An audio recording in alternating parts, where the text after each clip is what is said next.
sometimes we see in meetings that there's tension, some kind of tension between the founders. When one of them speaks, the other is not comfortable or not feeling like he's given the space to speak up, to give his professional opinion. You can sense in a meeting with co-founders during a due diligence process.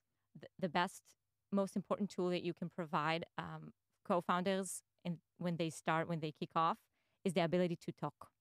And we also need to know the founders in order to help them find the right thing for them. Because, for example, there are people who are more introverts and it takes them time to process.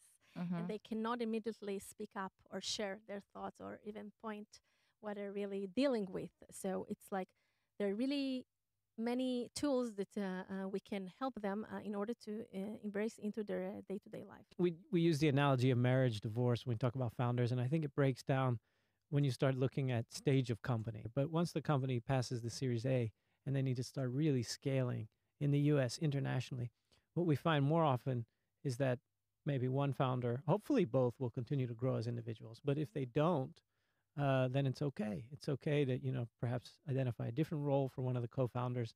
But at some point, all companies need to bring in. If you're going to serve the world, you need a world-class team. You need a team that looks like the world.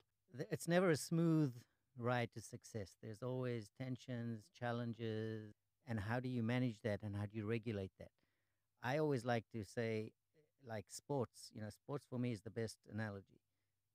These are professional athletes, these are professional CEOs, and a professional athlete, what differentiates between the good and the excellent is that they can always bring themselves to be peak performers, when needed.